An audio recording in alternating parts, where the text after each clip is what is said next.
Welcome to 99 TV. నేను Priyanka. Venezuela చమురు ఆదాయంపై అమెరికా అధ్యక్షుడు డొనాల్డ్ ట్రంప్ తీసుకున్న నిర్ణయం ఇప్పుడు అంతర్జాతీయ రాజకీయాల్లో పెద్ద చర్చకే దారితీసింది.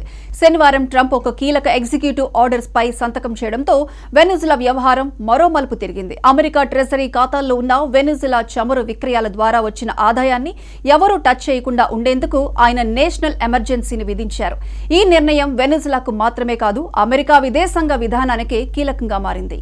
వైట్ హౌస్ విడుదల చేసిన ప్రకటన ప్రకారం ఈ నేషనల్ ఎమర్జెన్సీ వల్ల అమెరికా ఖాతాల్లో ఉన్న వెనిజులా నిధులపై ఎలాంటి కోర్టు కేసులు, అటాచ్మెంట్ ఆర్డర్లు, ఇతర న్యాయపరమైన చర్యలు చెల్లుబాటు కావు.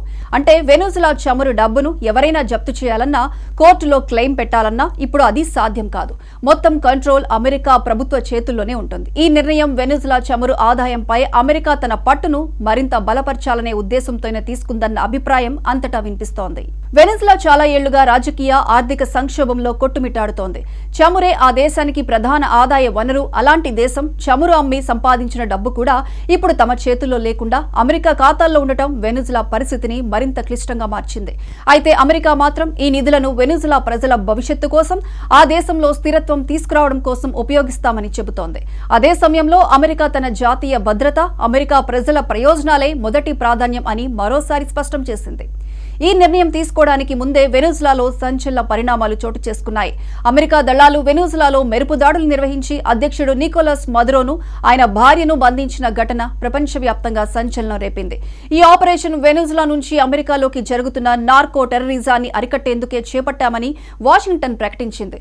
డ్రగ్స్ మాఫియా, అక్రమ రవాణా, ఉగ్రవాద కార్యకలాపాలకు వెనిజులా ఒక కేంద్రంగా మారిందన్న ఆరోపణలు చాలా కాలంగా ఉన్నాయి. ఈ నేపథ్యంలోనే అమెరికా ఇంత కఠినంగా స్పందించిందని విశ్లేషకులు చెబుతున్నారు. వెనిజులా నిధులు ప్రత్యర్థుల చేతుల్లోకి వెళ్లకుండా, అక్రమ శక్తులు వాడకుండా చూడటానికే ఈ నేషనల్ ఎమర్జెన్సీ అని ట్రంప్ ప్రభుత్వం చెబుతోంది. ముఖ్యంగా చమురు విక్రయాల ద్వారా వచ్చే ఆదాయం ఎక్కడికైనా మళ్లిపోతే అది అమెరికా భద్రతకే ప్రమాదమని వైట్ హౌస్ అభిప్రాయం. అందుకే ఈ డబ్బు ముందుగా అమెరికా నియంత్రణలోనే ఉన్న అంతర్జాతీయ బ్యాంకుల్లోనే జమ అవుతుంది. అక్కడి నుంచి ఎలా, ఎప్పుడు, ఏ ప్రయోజనాల కోసం వాడాలన్నది పూర్తిగా అమెరికా ప్రభుత్వ విచక్షణ మీదే ఉంటుంది. ఈ విషయంలో white house press secretary Karoline Leavitt చేసిన వ్యాఖ్యలు కూడా ప్రాధాన్యం సంతరించుకున్నాయి. అమెరికా ప్రభుత్వం ఈ నిధులను వెనిజులా ప్రజల సంక్షేమం కోసం, అలాగే అమెరికా ప్రజల భద్రత కోసం వినియోగిస్తుందని ఆమె స్పష్టం చేశారు. అక్రమ వలసలను అరికట్టడం, ప్రాణాంతక మాదక ద్రవ్యాల రవాణాను నిలిపివేయడం, అంతర్జాతీయ నేర ముఠాలను కట్టడి చేయడం వంటి లక్ష్యాలే ఈ నిర్ణయం వెనుక ఉన్నాయని ఆమె చెప్పారు. ఇది పూర్తిగా అమెరికా ఫస్ట్ విధానానికి అనుగుణంగా తీసుకున్న స్ట్రాటజిక్ స్టెప్ అని ట్రంప్ ప్రభుత్వం చెబుతోంది. ట్రంప్ అధ్యక్షుడిగా ఉన్న కాలంలో వెనిజులాపై అమెరికా వైఖరి ఎప్పుడూ కఠినంగానే ఉంది. మదురో ప్రభుత్వాన్ని అమెరికా ఎన్నోసార్లు నియంతృత్వ పాలనగా అభివర్ణించింది. ఆ దేశంలో ప్రజాస్వామ్యం పునరుద్ధరించాలన్న పేరుతో ఆర్థిక ఆంక్షలు, రాజకీయ ఒత్తిళ్లు కొనసాగాయి. ఇప్పుడు చమురు ఆదాయంపై నేరుగా నియంత్రణ చేపట్టడం ద్వారా వెనిజులాపై అమెరికా ప్రభావం మరింత పెరిగినట్టే కనిపిస్తోంది. మరోవైపు ఈ నిర్ణయంపై వెనిజులా ప్రజల్లో, అంతర్జాతీయ సమాజంలో భిన్నాభిప్రాయాలు వ్యక్తమవుతున్నాయి.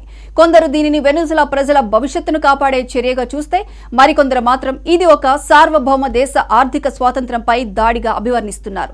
ఏది ఏమైనా వెనిజులా చమురు ఆదాయం ఇప్పుడు కేవలం ఆ దేశ వ్యవహారమే కాదు, అమెరికా విదేశాంగ విధానంలో ఒక కీలక అంశంగా మారింది. ట్రంప్ తీసుకున్న ఈ నేషనల్ ఎమర్జెన్సీ నిర్ణయం వెనిజులా రాజకీయ భవిష్యత్తును, ఆర్థిక పరిస్థితిని మాత్రమే కాదు, లాటిన్ అమెరికా ప్రాంతంలో అమెరికా పాత్రను కూడా కొత్త దిశలో తీసుకువెళ్లే అవకాశం ఉందని నిపుణులు అంటున్నారు.